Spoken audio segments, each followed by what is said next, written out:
사도신경으로 우리의 신앙을 고백하겠습니다. 전능하사 천지를 만드신 하나님 아버지를 내가 믿사오며 그 외아들 우리 주 예수 그리스도를 믿사오니 이는 성령으로 잉태하사 동정녀 마리아에게 나시고 본디오 빌라도에게 고난을 받으사 십자가에 못 박혀 죽으시고 장사한 지 사흘 만에 죽은 자 가운데서 다시 살아나시며 하늘에 오르사 전능하신 하나님 우편에 앉아 계시다가 저리로서 산자와 죽은 자를 심판하러 오시리라. 성령을 믿사오며 거룩한 공예와 성도가 서로 교통하는 것과 죄를 사하여 주시는 것과 몸이 다시 사는 것과 영원히 사는 것을 믿사옵나이다. 아멘.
제11장. 그런즉 내 하나님 여호와를 사랑하여 그가 주신 책무와 법도와 규례와 명령을 항상 지키라. 너희의 자녀는 알지도 못하고 보지도 못하였으나 너희가 오늘날 기억할 것은 너희의 하나님 여호와의 교훈과 그의 위엄과 그의 강한 손과 펴신 팔과 애굽에서 그 왕 바로와 그 전국에 행하신 이적과 기사와 또 여호와께서 애굽 군대와 그 말과 그 병거에 행하신 일, 곧 그들이 너희를 뒤쫓을 때에 홍해물로 그들을 덮어 멸하사 오늘까지 이른 것과 또 너희가 이곳에 이르기까지 광야에서 너희에게 행하신 일과 루벤 자손 엘리압의 아들 다단과 아비람에게 하신 일, 곧 땅이 입을 벌려서 그들과 그들의 가족과 그들의 장막과 그들을 따르는 온 이스라엘의 한가운데서 모든 것을 삼키게 하신 일이라. 너희가 여호와께서 행하신 이 모든 큰 일을 너희의 눈으로 보았느니라. 그러므로 너희는 내가 오늘 너희에게 명하는 모든 명령을 지키라. 그리하면 너희가 강성할 것이요 너희가 건너가 차지할 땅에 들어가서 그것을 차지할 것이며 또 여호와께서 너희의 조상들에게 맹세하여 그들과 그들의 후손에게 주리라고 하신 땅 곧 젖과 꿀이 흐르는 땅에서 너희의 날이 장구하리라. 네가 들어가 차지하려 하는 땅은 네가 나온 애굽 땅과 같지 아니하니 거기에서는 너희가 파종한 후에 발로 물대기를 채소밭의 댐과 같이 하였거니와 너희가 건너가서 차지할 땅은 산과 골짜기가 있어서 하늘에서 내리는 비를 흡수하는 땅이요 내 하나님 여호와께서 돌보아 주시는 땅이라. 연초부터 연말까지 내 하나님 여호와의 눈이 항상 그 위에 있느니라.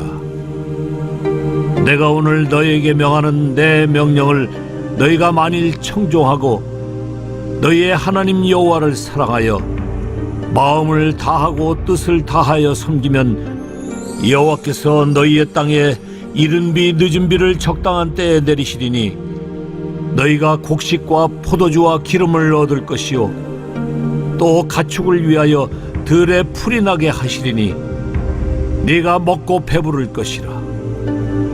너희는 스스로 삼가라. 두렵건대 마음에 미혹하여 돌이켜 다른 신들을 섬기며 그것에게 절함으로 여호와께서 너희에게 진노하사 하늘을 닫아 비를 내리지 아니하여 땅이 소산을 내지 않게 하심으로 너희가 여호와께서 주신 아름다운 땅에서 속히 멸망할까 하노라.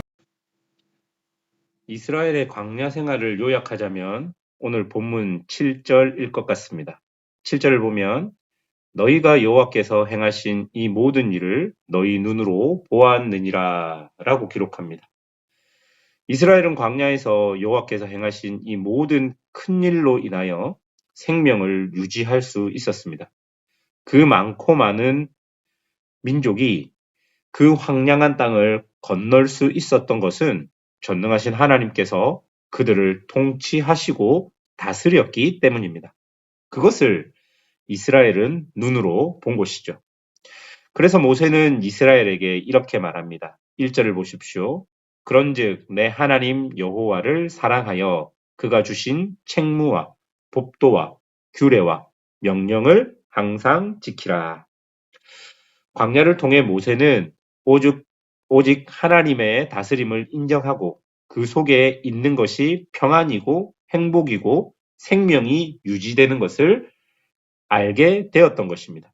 그래서 여호와를 사랑하라. 다시 말해서 하나님의 통치를 인정하라 라고 말하고 있는 것이죠. 하나님의 통치를 인정하는 방법은 무엇일까요? 바로 그가 주신 책무와 법도와 규례와 명령을 항상 지키는 것입니다. 그리고 또 모세는 이렇게 이스라엘에게 말합니다. 2절 중반을 보면 너희가 오늘날 기억할 것은 이라고 말하면서 기억하라 라고 말하는 것이죠. 여기서 기억해야 할 일은 2절부터 6절까지 기록된 여호와께서 행하신 이 모든 큰 일일 것입니다.